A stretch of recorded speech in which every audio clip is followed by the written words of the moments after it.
ಆಕಾಶವಾಣಿ ಚೈತ್ರವನ ಲಕ್ಷ್ಮೀಶನ ಜೈಮಿನಿ ಭಾರತದ ಸಮಗ್ರ ವಾಚನ ವ್ಯಾಖ್ಯಾನ ಕಾರ್ಯಕ್ರಮ. ಪ್ರಸ್ತುತಿ ಡಾಕ್ಟರ್ ಎಎಸ್ ಶಂಕರನಾರಾಯಣ. ಪ್ರಿಯ ಕೇಳುಗರಿಗೆಲ್ಲ ನಮಸ್ಕಾರಗಳು ಹಾಗೂ ಕಾರ್ಯಕ್ರಮಕ್ಕೆ ಆತ್ಮೀಯವಾದ ಸ್ವಾಗತ. ಲಕ್ಷ್ಮೀಶನ ಜೈಮಿನಿ ಭಾರತದಲ್ಲಿ ಇಂದು 19ನೇ ಸಂಧಿಯ ಕೆಲ ಪದ್ಯಗಳ ವಾಚನ ಹಾಗೂ ವ್ಯಾಖ್ಯಾನವನ್ನು ಕೇಳಲಿದ್ದೀರಿ. ವಾಚನ ಮಾಡಲಿದ್ದಾರೆ ಶ್ರೀಮತಿ BK ಜಲಜಾ, ವ್ಯಾಖ್ಯಾನ ಮಾಡಲಿದ್ದಾರೆ ಶ್ರೀಮತಿ ಶಾಂತಾ ಗೋಪಾಲ್.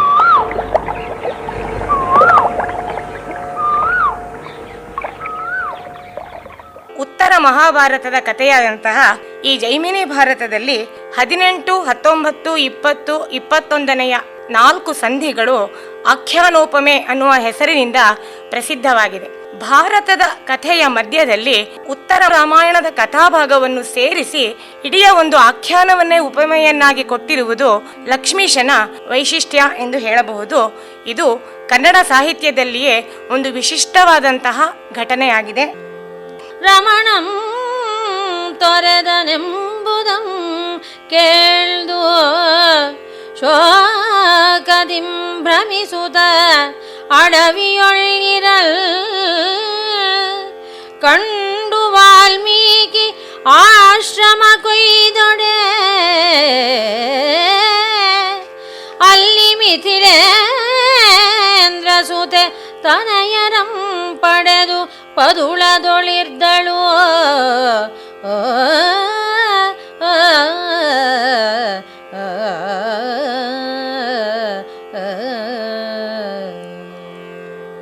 ಜಾನಕಿ ವನಾಶ್ರಮಗಳಲ್ಲಿರುವಂತಹ ಮುನಿ ಪತ್ನಿಯರಿಗೆ ಕೊಡುವ ಉಡುಗೊರೆಗಳನ್ನೆಲ್ಲವನ್ನೂ ಜೋಡಿಸಿಕೊಂಡು ಸಂಭ್ರಮದಿಂದ ಹೊರಟಿದ್ದಾಳೆ.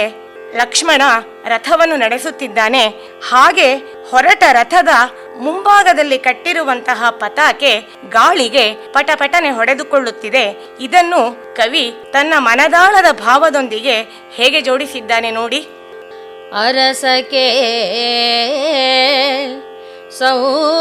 ಸೌಮಿತ್ರಿ ವೈದೇಹಿಯಂ ಕೊಂಡು ತೆರಳುವ ರಥಾಗ್ರದೊಳ್ ಚಲಿಸುವ ಪತಾಕೆ ರಘುವರನಂಗನೆಯನುಳಿದನು ಅಗಗ ಎಂದು ಅಡಿಗಡಿಗೆ ತಲೆಗೊಡಗುವಂತಿರಲ್ಕೆ ಪರಮದಾರುಣಮಾಯಿತು ಇದು ಎಂದು ಅಯೋಧ್ಯಾಪುರದ ನೆರವಿಯ ಜನಂ ಗುಜುಗುಜಿಸಿ ಮನದೆ ಕರಗಿ ಕಾತರಿಸುತ್ತಿರೆ ಪರಿಸಿದಂ ಕಲ್ಬಟ್ಟೆಗೊಂಡನಿಲ ವೇಗದಿಂದ ಆರಥವನು.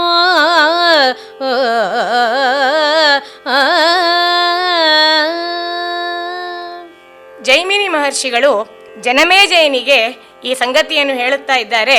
ಈ 19ನೆಯ ಸಂಧಿ ಕರುಣರಸ ಮಡುಗಟ್ಟಿರುವಂತಹ ಸಂಧಿಯಾಗಿದೆ. ಇದು ಇಲ್ಲಿ ಹೇಳುತ್ತಾ ಇದ್ದಾರೆ ಜನಮೇಜಯನಿಗೆ ಜೈಮಿನಿ ಮುನಿಗಳು ಆ ಸೀತೆಯನ್ನು ಕೊಂಡು ಹೋಗುತ್ತಿರುವ ರಥಾಗ್ರದಲ್ಲಿರುವಂತಹ ಆ ಪತಾಕೆ ಪಟಪಟನೆ ಹೊಯ್ದುಕೊಳ್ಳುತ್ತಾ ಇದೆ. ಅದು ಹೇಗಿದೆ ಅಂತ ಹೇಳಿದರೆ, ರಾಮಚಂದ್ರ ತನ್ನ ಅಂಗನೆಯನ್ನು ಬಿಟ್ಟನೆ ಎನ್ನುವ ರೀತಿಯಾಗಿ ಆಹಾ ಬಿಟ್ಟನೆ ಎಂದು ಭಾವವನ್ನು ವ್ಯಕ್ತಪಡಿಸುತ್ತಿದೆ ಎನ್ನುವಂತೆ ತಲೆಗೊಡಗುತ್ತಾ ಇದೆ. ಇದು ರಾಮ ಮಾಡಿದ್ದು ಸರಿಯಲ್ಲ ಅಂತ ಹೇಳುವ ರೀತಿಯಲ್ಲಿ ಇದೆ. ಮತ್ತೆ ಪರಮ ದಾರುಣವಾದಂತಹ ಘಟನೆ ಇದು ಎನ್ನುತ್ತಾ ಇದೆ. ಮತ್ತೆ ಅಯೋಧ್ಯಾಪುರದ ಗುಂಪುಗಟ್ಟಿದ ಜನರೆಲ್ಲರೂ ಕೂಡ ಇವನು ರಾಮ ತನ್ನ ಮಡದಿಯನ್ನು ಗರ್ಭಿಣಿಯನ್ನು ಹೀಗೆ ತೊರೆದನಲ್ಲ ಅಂತ ಹೇಳಿ ಗುಂಪು ಗುಂಪಾಗಿ ಗುಜುಗುಜು ಎಂದು ಮಾತನಾಡಿಕೊಳ್ಳುತ್ತಿದ್ದಾರೆ. ಮನದಿಯವರು ಕರಗಿ ಹೋಗುತ್ತಾ ಇದ್ದಾರೆ, ಕಾತರಿಸುತ್ತಾ ಇದ್ದಾರೆ. ಇದೆಲ್ಲವನ್ನು ಕಂಡ ಲಕ್ಷ್ಮಣನ ಹೃದಯ ಕೂಡ ಕರಗಿ ನೀರಾಗುತ್ತಾ ಇದೆ. ಅವನು ಈ ಎಲ್ಲ ಪರಿಸ್ಥಿತಿಯಿಂದ ದೂರ ಹೋಗುವಂತೆ ಅನಿಲ ವೇಗದಿಂದ, ವಾಯು ವೇಗದಿಂದ ಕಾಡಿನ ದಾರಿಯಲ್ಲಿ ತನ್ನ ರಥವನ್ನ ಹರಿಸುತ್ತಾ ಇದ್ದಾನೆ. ದುರದೊಳಂತರ ನಿರಿದು ಮೆರೆಯಲೇರುವ ರಥಂ ತರಳೆಯಂ ಕಾನನಕ್ಕೆ ಕಳುಗಳಡರುವಂತಾಯ್ತು. ಧರೆಯೊಳಾರ್ತರನೈದ ರಕ್ಷಿಸುವ ಬುದ್ಧಿ ಕೋಮಲೆಯ ಕೊಲೆಗೆಲಸ ಕಾಯ್ತು ಕರುಣಮಿಲ್ಲದೆ ಹೊರೆವ ಹರಣಂ ಸುಡಲಿ ನಿಷ್ಠುರದೊಳೆಂತಿ ಕೃತ್ಯಮೆಸಗುವನೋ ರಾಘವೇಶ್ವರನೆಂತಿದಕ್ಕೆ ಬೆಸಸಿದನೋ ತನಗೆ ಎನ್ನುತ್ತ ಸೌಮಿತ್ರಿ ಮರುಗುತ ನಡೆದನು.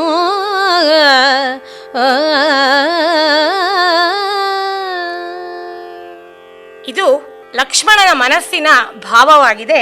ಅವನು ಯೋಚನೆ ಮಾಡ್ತಾ ಇದ್ದಾನೆ, ರಥವನ್ನು ಏರಿ ಹೋಗುವುದೆಂದರೆ ಯುದ್ಧಕ್ಕೆ ಹೊರಡುವುದು. ಮೇರೆ ಏರಿ ಬರುವಂತಹ ಶತ್ರುಗಳನ್ನ ನಿರ್ನಾಮ ಮಾಡಬೇಕಾದಂತಹ ರಥದ ಈ ಓಟ ಈ ಕೋಮಲೆಯಾದಂತಹ ಸೀತೆಯನ್ನು ಕಾನನಕ್ಕೆ ಕಳುಹಿಸುವಂತಹ ಕೆಲಸಕ್ಕೆ ಉಂಟಾಯಿತೆ. ಮತ್ತೆ ಭೂಮಿಯಲ್ಲಿ ಆರ್ತರನ್ನ ರಕ್ಷಿಸಬೇಕಾದಂತಹ ಬುದ್ಧಿ ರಾಮನದಾಗಬೇಕಿತ್ತು. ಅದು ಈ ಕೋಮಲೆಯನ್ನ ಕೊಲ್ಲುವಂತಹ, ಹೇಳದೆ ಮಾತಿನಲ್ಲಿ ಕೃತಿಯಲ್ಲಿ ಕೊಲ್ಲುವಂತಹ ಕೆಲಸಕ್ಕೆ ಆಯ್ತಲ್ಲ. ಕರುಣವೇ ಇಲ್ಲದಂತೆ ಬದುಕುವ ಈ ಬದುಕು ಸುಡಲಿ. ಈ ರೀತಿಯಾದಂತಹ ಒಂದು ಕೃತ್ಯವನ್ನ ನಿಷ್ಕರುಣದಿಂದ ಯಾಕೆ ಮಾಡಿದನೋ ರಾಘವ ಗೊತ್ತಿಲ್ಲವಲ್ಲ.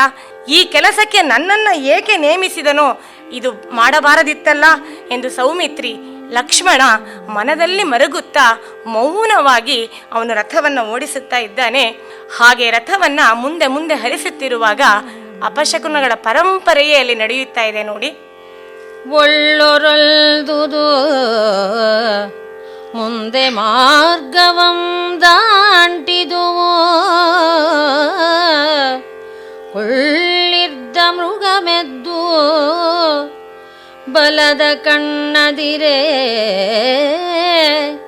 ಕಂಡು ಅಳ್ಳೆದೆಯಲವನಿಸುತ್ತೆ ನೋಡು ಲಕ್ಷ್ಮಣ ದುರ್ನಿಮಿತ್ತಂಗಳಂ ಪಥದೊಳು ಡಿಳ್ಳಮಾದ ಪುದಿಗಳೆನ್ನ ಮನಮಿದಕ್ಕೆ ಮುಂದೊಳ್ಳಿತಾಗಲಿ ರಾಮನಾಯುಷ್ಯಕ್ಕೆ ಐಶ್ವರ್ಯಕ್ಕೆ ಉಳ್ಳ ಭುಜಬಲಕ್ಕೆ ಅಸುರರಂಗೆಲ್ದ ರಾಘವಂ ನಮ್ಮಂ ಸಲಹಲೆಂದಳು.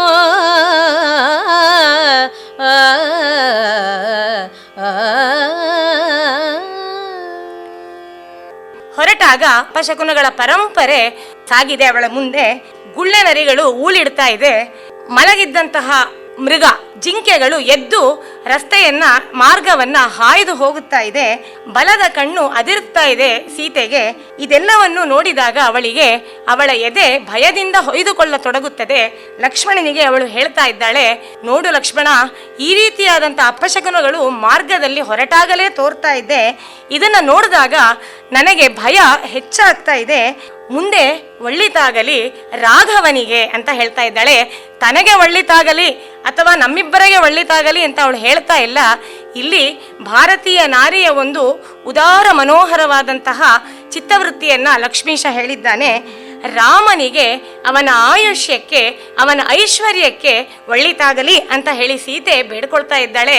ಮತ್ತೆ ಅವಳು ಹೇಳ್ತಾ ಇದ್ದಾಳೆ, ರಾಘವ ನಮ್ಮನ್ನ ಸಲಹಲಿ.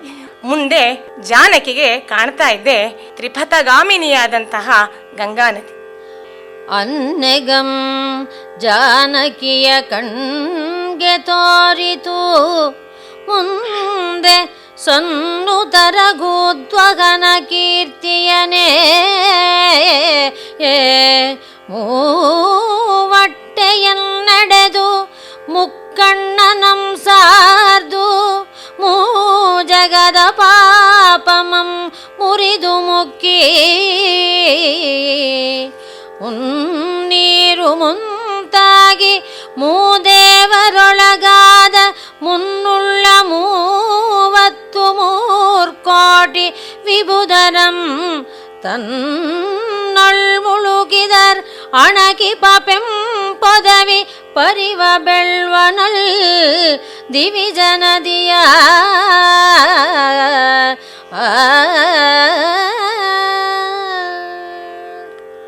ಇಲ್ಲಿ ಲಕ್ಷ್ಮೀಶ ಸುಂದರವಾದ ಗಂಗೆಯ ವರ್ಣನೆಯನ್ನ ಇಲ್ಲಿ ಕೊಟ್ಟಿದ್ದಾನೆ.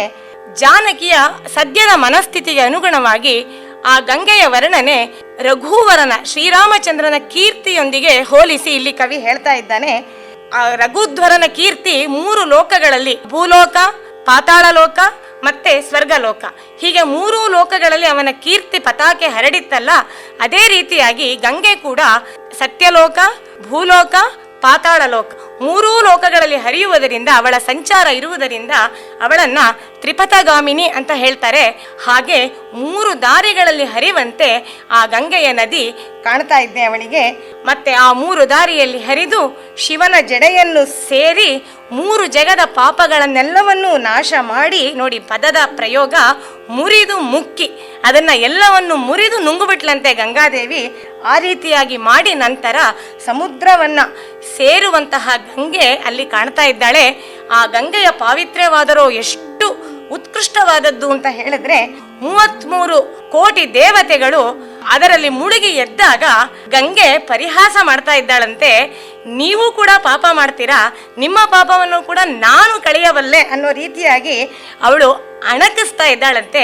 ಆ ರೀತಿಯಾದಂತಹ ವೈಭವದಿಂದ, ಸೊಂಪಿನಿಂದ, ಪೆಂಪಿನಿಂದ ಮೆರೆಯುತ್ತಿರುವಂತಹ ಬೆಳ್ವನಲ್ ದಿವಿಜ ನದಿಯ ಬಿಳಿಯಾದಂತಹ ನೊರೆಗಳಿಂದ ಕೂಡಿದ ಪ್ರವಾಹದ ರೀತಿಯಲ್ಲಿ ಇರುವಂತಹ ಆ ದೇವ ಗಂಗೆಯ ದರ್ಶನ ಜಾನಕಿಗೆ ಆಗ್ತಾ ಇದೆ.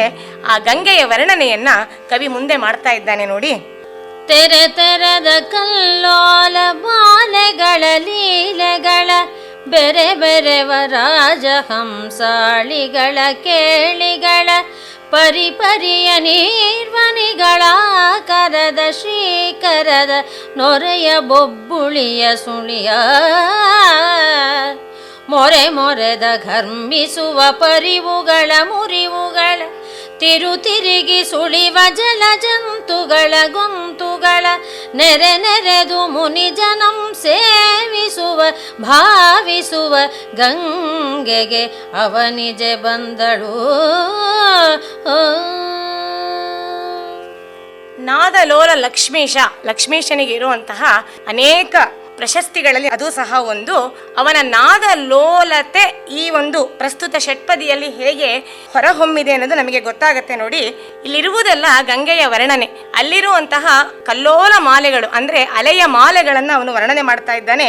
ಅಲ್ಲಿ ರಾಜಹಂಸಗಳು ಕೇಳಿಯನ್ನ ಮಾಡ್ತಾ ಇದ್ದೆ, ಆಟ ಆಡ್ತಾ ಇದ್ದೆ ಅಂತ ಹೇಳ್ತಾ ಇದ್ದಾನೆ. ಮತ್ತೆ ಅನೇಕ ವಿಧವಾದಂತಹ ತಣ್ಣನೆಯ ನೀರಿನ ಹನಿಗಳು ಚಿಮ್ಮುತ್ತಾ ಇದೆ ಅಂತ ಹೇಳ್ತಾ ಇದ್ದಾನೆ. ಕೂರ್ಮಿಸುವಂತಹ ಅನೇಕ ವಿಧವಾದಂತಹ ಸುಳಿಗಳು ಕೂಡ ಅಲ್ಲಿದೆ ಅಂತ ಹೇಳ್ತಾ ಇದ್ದಾನೆ.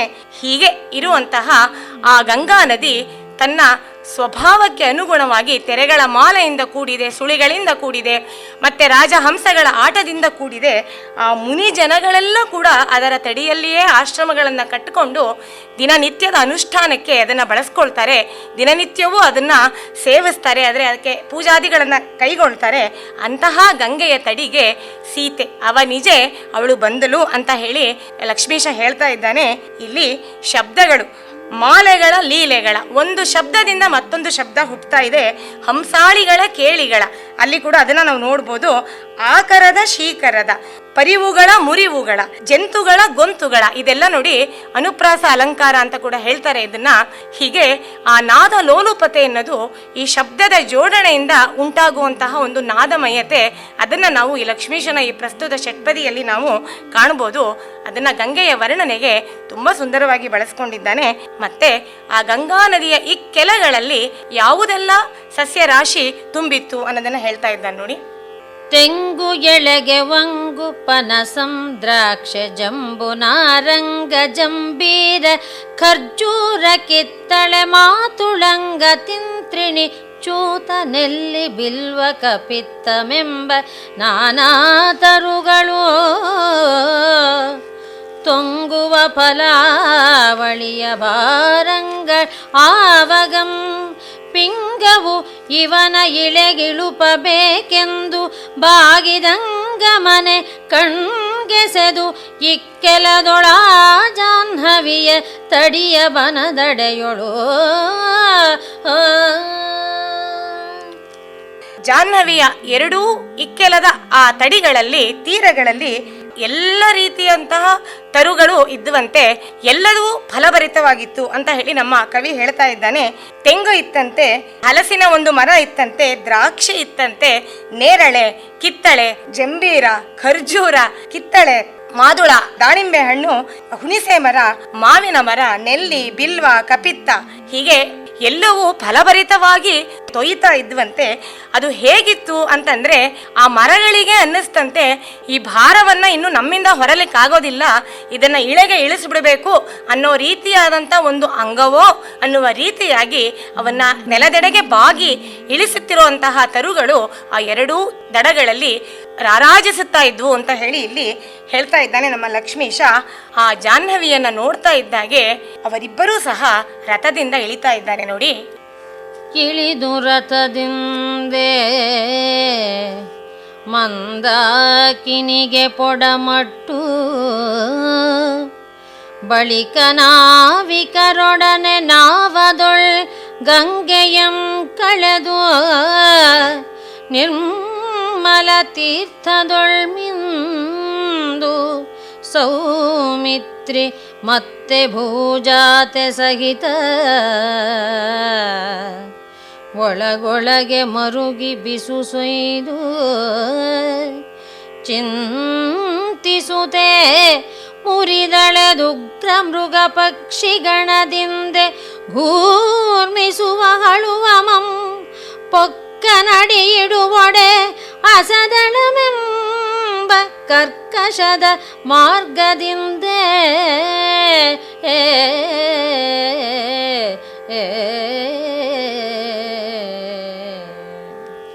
ಜಾಹ್ನವಿಯನ್ನ ಕಂಡ ಹಾಗೆಯೇ ಇವರಿಬ್ಬರೂ ಸಹ ರಥದಿಂದ ಇಳಿತಾ ಇದ್ದಾರೆ. ಇಳಿದು ಮೊದಲಿಗೆ ನದಿಗೆ ನಮಸ್ಕಾರ ಮಾಡ್ತಾ ಇದ್ದಾರೆ. ಮತ್ತೆ ಆ ನದಿಯನ್ನ ದಾಟಬೇಕಾಗಿದೆ, ದಾಟಿ ಆ ದಡಕ್ಕೆ ಹೋಗಿ ಮುಂದುವರಿಬೇಕಾಗಿದೆ. ಹಾಗಾಗಿ ಅವರು ನಾವಿಕರ ಸಹಾಯದಿಂದ ನಾವೆಗಳಲ್ಲಿ ಆ ನದಿಯನ್ನ ದಾಟುತ್ತಾರೆ. ದಾಟುವ ಮಧ್ಯೆ ಅಲ್ಲಿ ಆ ಗಂಗಾ ನದಿಯಲ್ಲಿ ಒಂದು ಪುಣ್ಯ ಸ್ನಾನವನ್ನ ಕೂಡ ಮಾಡ್ತಾರೆ. ಇದರ ನಂತರ ಜಾನಕಿಯನ್ನ ಕರೆದುಕೊಂಡು ಮತ್ತೆ ಘೋರವಾದಂತಹ ಅರಣ್ಯವನ್ನ ಪ್ರವೇಶಿಸಬೇಕಾಗಿದೆ. ಅದನ್ನ ನೆನೆದಾಗ ಲಕ್ಷ್ಮಣನ ಮನಸ್ಸು ತುಂಬಾ ಮರುಗುತ್ತದೆ. ಆದರೆ ಕರ್ತವ್ಯದ ಒಂದು ಕರೆ.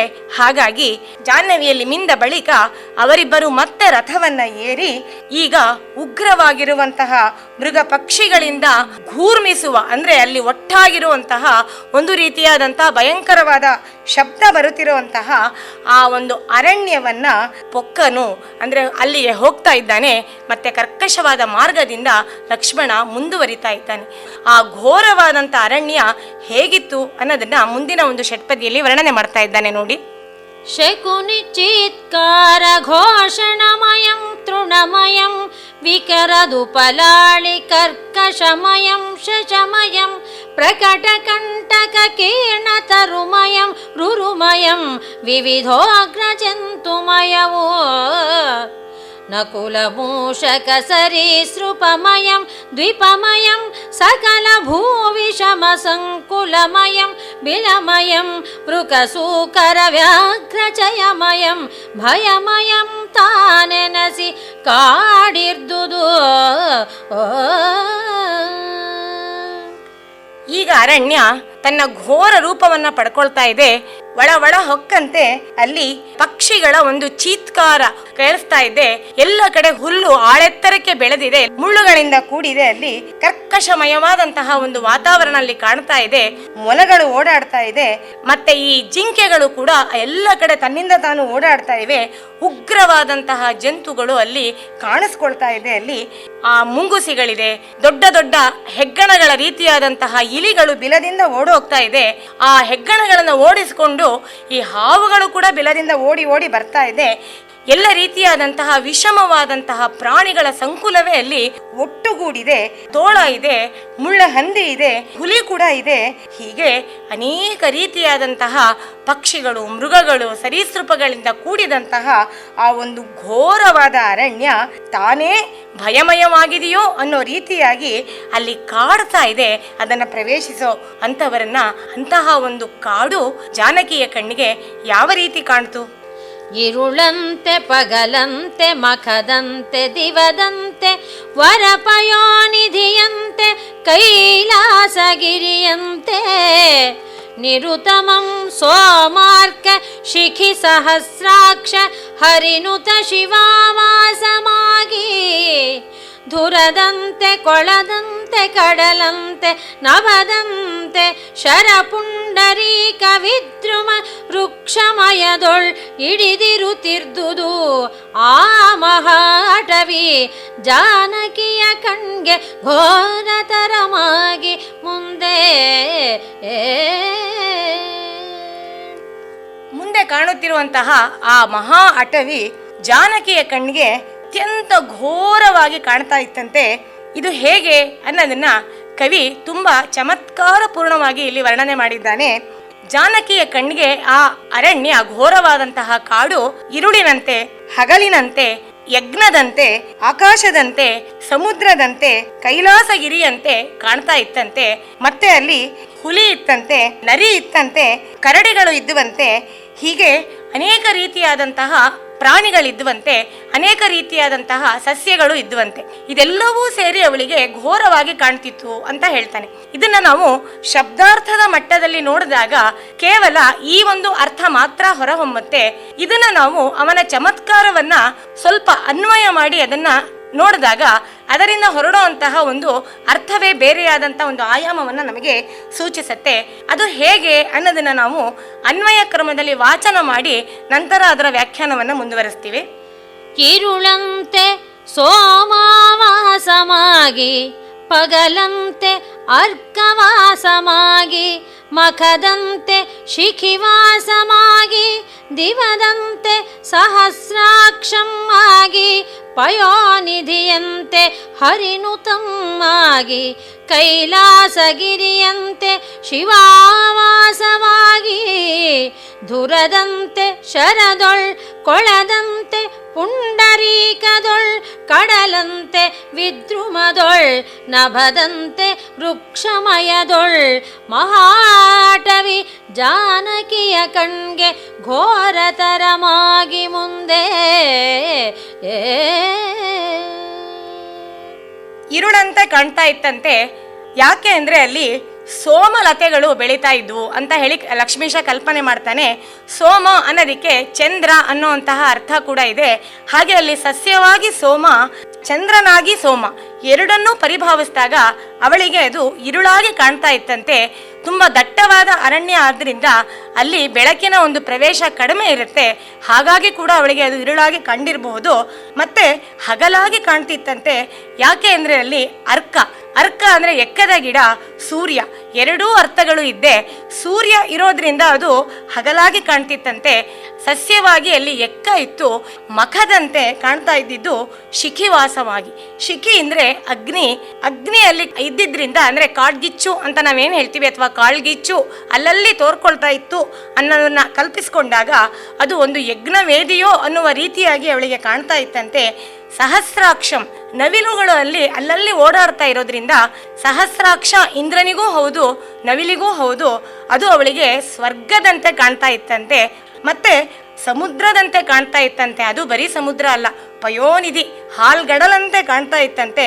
ಯಾಕೆ ಅಂದರೆ ಹರಿನುತಮ್ಮಾಗಿ ವಿಷ್ಣುವಿನ ವಾಸವಾಗಿ ಇರೋದ್ರಿಂದ ಅಲ್ಲಿ ಅದು ಹಾಲ್ಗಡಲಂತೆ ಕಾಣ್ತಿತ್ತು ಅಂತ ಹೇಳ್ತಾ ಇದ್ದಾರೆ. ಹರಿ ಅನ್ನೋದಕ್ಕೆ ಆನೆ ಅಂತ ಅರ್ಥ ಇದೆ, ಮತ್ತೆ ಕೋಡಗಗಳು ಅಥವಾ ಕಪಿಗಳು ಅಂತ ಅರ್ಥ ಇದೆ. ಹಾಗೆ ಅವೆಲ್ಲವೂ ಅಲ್ಲಿ ಇತ್ತು ಅನ್ನೋದನ್ನು ಪರಿಭಾವಿಸ್ಕೊಂಡಾಗ ಅದು ಹಾಲ್ಗಡಲಂತೆ ಕಾಣ್ತಾ ಇತ್ತಂತೆ. ಶಿವಾವಾಸವಾಗಿ, ಶಿವ ಅಂದ್ರೆ ಕೂಡ ನರಿ ಒಂದು, ಮತ್ತೆ ಕೈಲಾಸಗಿರಿ ಎಂದಾಗ ಶಿವ ಈಶ್ವರನಾದಂತಹ ಸದಾಶಿವನ ವಾಸವಾಗಿ ಇತ್ತೋ ಅನ್ನೋ ರೀತಿಯಾಗಿ ಕೈಲಾಸಗಿರಿ ಇತ್ತಂತೆ. ದುರದಂತೆ, ಯುದ್ಧದ ಒಂದು ಮೈದಾನದಂತೆ ಕಾಣ್ತಾ ಇತ್ತಂತೆ. ಯಾಕೆ ಅಂದ್ರೆ ಅಲ್ಲಿ ಶರ ಅಂದ್ರೆ ಬಾಣ ಅಂತ ಒಂದು ಅರ್ಥ, ಇನ್ನು ಒಂದು ರೀತಿಯಾದಂತಹ ನೆಟ್ಟಗೆ ಬೆಳೆಯುವಂತಹ ಒಂದು ಹುಲ್ಲಿನ ಪ್ರಕಾರ. ಅದೆರಡಕ್ಕೂ ಅವರು ಒಂದೇ ಶ್ಲೇಷ ಮೂಲವಾದಂತಹ ಕ್ರಮೋಪಮೆ ಅಂತ ಹೇಳ್ತಾರೆ ಇದನ್ನ. ಅದು ಇದ್ದದ್ರಿಂದ ಅದು ಒಂದು ಯುದ್ಧ ರಂಗದ ಹಾಗೆ ಕಾಣ್ತಾ ಇತ್ತಂತೆ. ಪುಂಡರೀಕಗಳು, ಕಮಲ, ಹುಲಿ ಇದ್ದಿದ್ರಿಂದ ಅದು ಕೊಳದಂತೆ ಕಾಣ್ತಿತ್ತಂತೆ. ಕಮಲದ ಅರ್ಥದಲ್ಲಿ ಕೊಳ, ಹುಲಿಯ ಅರ್ಥದಲ್ಲಿ ಘೋರಾಟವಿಯಾಗಿ ಅವಳಿಗೆ ಕಾಣ್ತಾ ಇತ್ತಂತೆ. ಕಡಲಂತೆ ವಿದ್ರುಮದೊಳ್, ವಿದ್ರುಮ ಅಂದ್ರೆ ಹವಳದ ಬಳ್ಳಿಗಳು ಅಥವಾ ವಿದ್ರುಮ, ವಿಶೇಷವಾದಂತಹ ಎತ್ತರಕ್ಕೆ ಆಕಾಶವನ್ನು ಮುಟ್ಟುವಂತಹ ವೃಕ್ಷಗಳು ಅಂತ ಒಂದು ಅರ್ಥ. ಆ ರೀತಿಯಾಗಿ ಘೋರವಾದ ಅರಣ್ಯ ವಿದ್ರುಮ. ಹವಳದ ಬಳ್ಳಿಯ ರೀತಿಯಲ್ಲಿ ಕಡಲು, ಸಮುದ್ರ ಅನ್ನುವ ರೀತಿಯಾಗಿ ಕಾಣ್ತಾ ಇತ್ತಂತೆ ಅವಳಿಗೆ. ವೃಕ್ಷಮಯವಾಗಿ ಇದ್ದಿದ್ರಿಂದ ನಭ, ಆಕಾಶದಂತೆ. ವೃಕ್ಷ ಅಂದ್ರೆ ಕರಡಿಗೂ ಒಂದು ಅರ್ಥ, ನಕ್ಷತ್ರ ರಾಶಿಗೂ ಇನ್ನೊಂದು ಅರ್ಥ. ನಕ್ಷತ್ರ ರಾಶಿಗಳ ರೀತಿಯಲ್ಲಿ ಇತ್ತು ಅಂತ ಪರಿಭಾವಿಸ್ಕೊಂಡಾಗ ಅದು ಆಕಾಶದಂತೆ ಕಾಣ್ತಾ ಇತ್ತಂತೆ. ಕರಡಿಗಳು ಅಂತ ಹೇಳಿದಾಗ ಅದು ಘೋರಾರಣ್ಯವಾಗಿತ್ತಂತೆ. ಹೀಗೆ ಕವಿ ತನ್ನ ಚಮತ್ಕಾರವನ್ನ ಮೆರೆದಿದ್ದಾನೆ ಇಲ್ಲಿ. ಹೀಗೆ ಇದ್ದಂತಹ ಘೋರ ಅಟವಿ ಆ ಜಾನಕಿಯ ಕಣ್ಣಿಗೆ ಕಾಣಿತು ಅಂತ.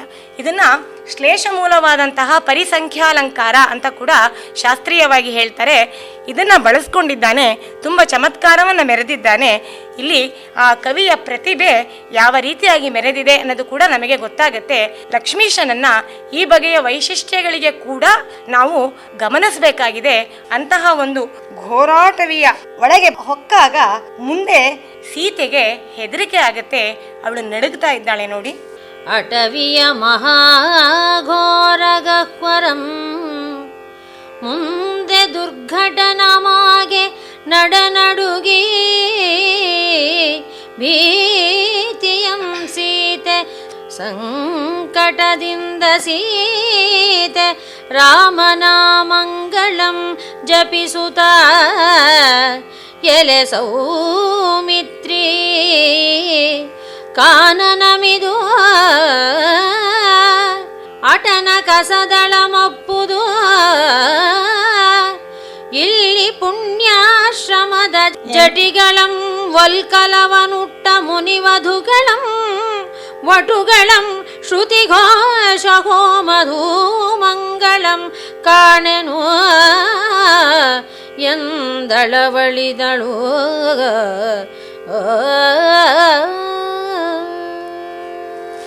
ವಸ್ತುತವಾಗಿ ಜಾನಕಿಗೆ ಕಣ್ಣು ಕಟ್ಟಿ ಕಾಡಿಗೆ ಬಿಡೋದು ಅನ್ನುವಂತಹ ಒಂದು ಲೋಕೋಕ್ತಿಯನ್ನು ನಾವು ಬಳಸ್ತೀವಲ್ಲ, ಅಂತಹ ಒಂದು ಪರಿಸ್ಥಿತಿ ಇಲ್ಲಿ ಉಂಟಾಗಿದೆ.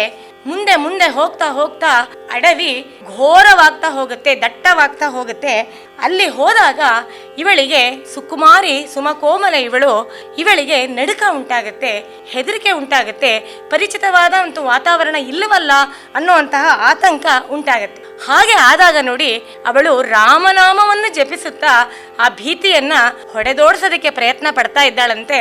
ಮತ್ತೆ ಸೌಮಿತ್ರಿ ಎತ್ರ ಹೇಳ್ತಾ ಇದ್ದಾಳಂತೆ, ಸೌಮಿತ್ರಿ ಅಪ್ಪ ಲಕ್ಷ್ಮಣ, ಇದು ಕಾಡು, ನೀನ್ ಎಲ್ಲಿಗೆ ಕರ್ಕೊಂಬಂದೆ ನನ್ನನ್ನ?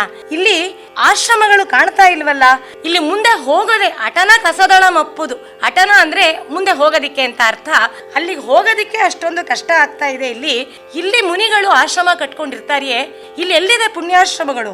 ಆ ಜಟಗಳನ್ನ ಕಟ್ಕೊಂಡಿರೋಂತಹ, ವಲ್ಕಲಗಳನ್ನು ಹುಟ್ಟಿರೋಂತಹ ಮುನಿ ವಧುಗಳನ್ನಾಗ್ಲಿ ಮುನಿ ಕುಮಾರರಾಗ್ಲಿ ಕಾಣ್ತಾ ಇಲ್ವಲ್ಲ, ಶ್ರುತಿ ಘೋಷ ಕೇಳಿಸ್ತಾ ಇಲ್ವಲ್ಲ, ಆ ಒಂದು ಹೋಮದ ಹವನದ ಅಗ್ನಿಯಾಗಲಿ ಅದರಿಂದ ಹೊರಡುವಂತಹ ಧೂಮವಾಗಲಿ ಕಾಣಿಸ್ತಾ ಇಲ್ವಲ್ಲ ಅಂತ ಹೇಳಿ ಅವಳು ತಳಮಳಿಸ್ತಾ ಇದ್ದಾಳಂತೆ.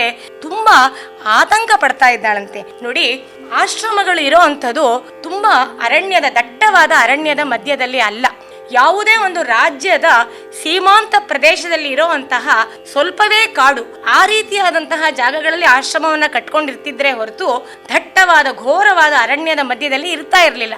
ಇದು ಅರಣ್ಯವಾಸವನ್ನು ಮಾಡಿ ಬಂದಿದ್ದ ಸೀತೆಗೆ ಚೆನ್ನಾಗಿ ಗೊತ್ತಿತ್ತು. ಅವಳಿಗೆ ಪರಿಚಿತವಾದಂತಹ ವಾತಾವರಣ ಇಲ್ಲಿ ಕಾಣ್ತಿಲ್ವಲ್ಲ ಅಂತ ಹೇಳಿ ತುಂಬಾ ಆತಂಕ ಪಡ್ತಾಳೆ.